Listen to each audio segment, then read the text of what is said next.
Cynthia Bailey. Hello, Cynthia.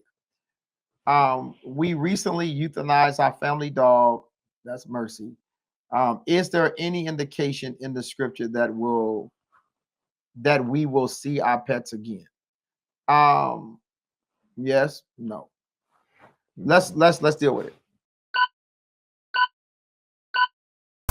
They say what you praying for. Jesus, he's our present hope. This is Everyday Preachers answering everyday questions. Right back at you. I think there is an indication in the scripture that says we will. Many say we don't know. Well, first of all, if there'll be no more sadness and there'll be no more tears, then that means that we will be fulfilled.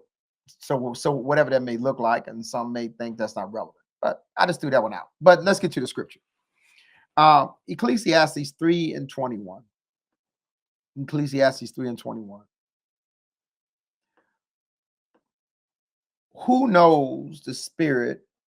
Who knows the spirit of man?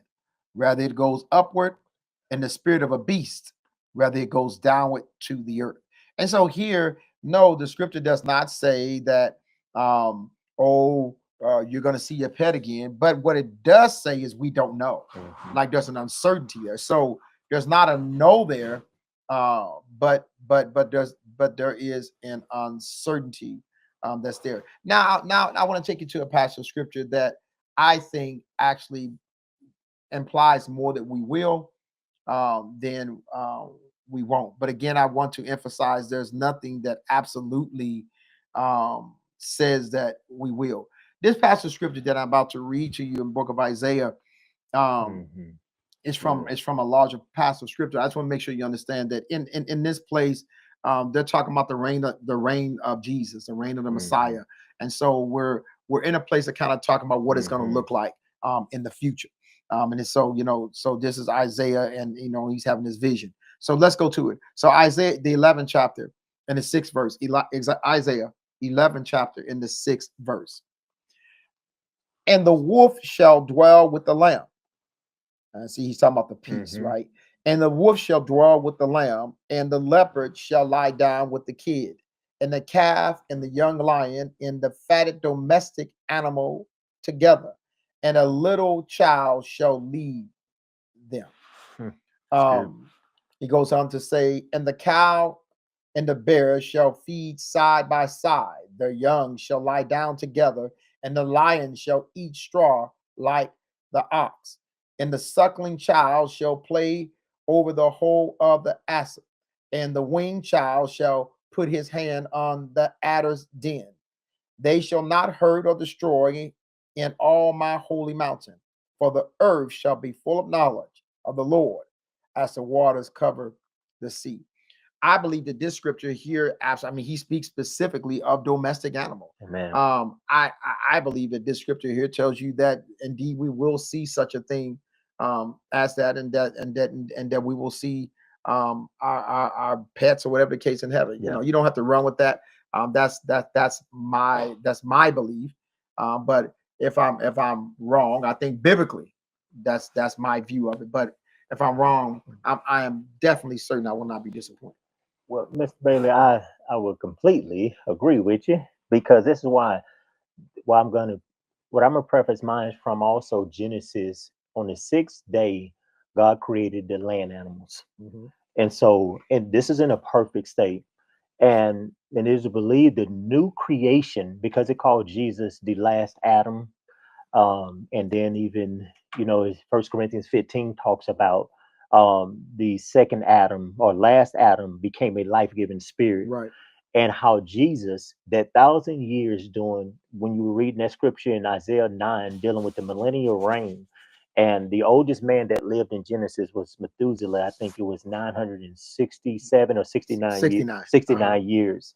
And it is believed by scholars that God is restoring back that creation, but in a better state, because we will have a glorified body. Yeah, and we will go into that 1,000 years that the first creation that he had never reached that creation, and then we'll go into the eternal kingdom forever and ever.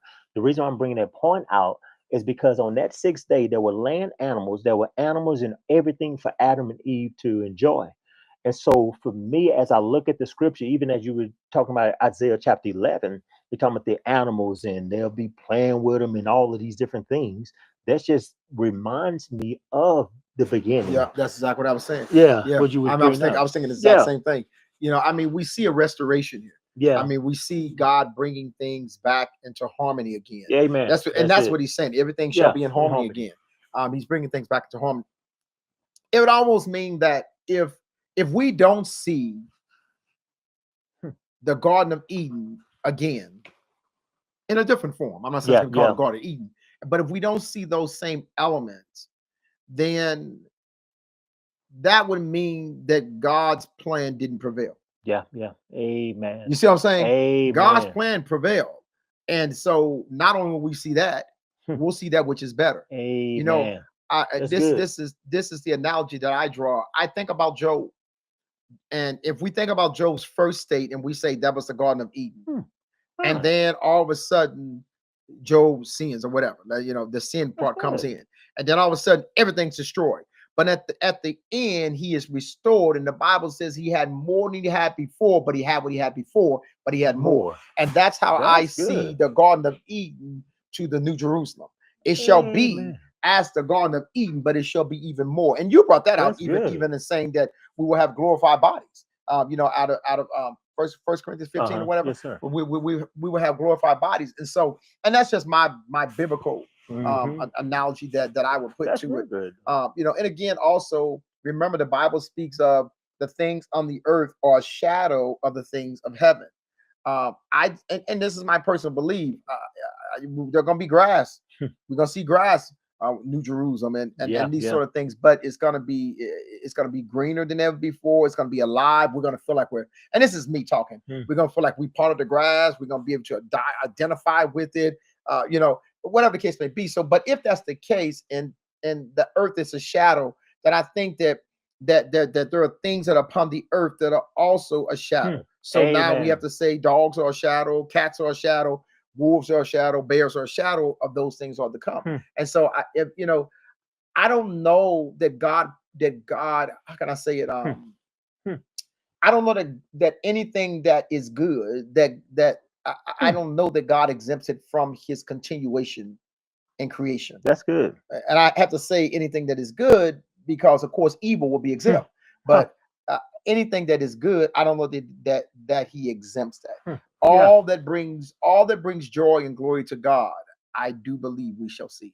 But Yeah. again, put that one on the shelf or throw it away because that's Yeah. just me speaking. But I do stand with Hmm. the scripture of Isaiah 11:6-9, believing that is why we will see our pets Amen. in the new life. Yeah, and, you know, and people they go back and forth, and I think sometimes they have just this such a mystical view of heaven and how we're gonna be floating around. Because I used to think that, like, what is this gonna be like, and like this, and not recognizing and realizing that God created us this way for a reason. You know what I'm saying? The animals and all the things that He's given us to enjoy life, and not recognizing that we still gonna be enjoying life, but in Christ, and have things to also enjoy. Yeah. In Him though, and not outside of that. Yeah. And so That's good. I wanted to bring. Cynthia followed up and asked the question, said Isaiah 11:6 gives indication that carnivore animals will be vegetarians. Was this the original creation in Eden before the fall?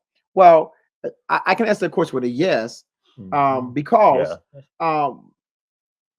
two things I want to say. First of all, we know that no animal had ever been killed.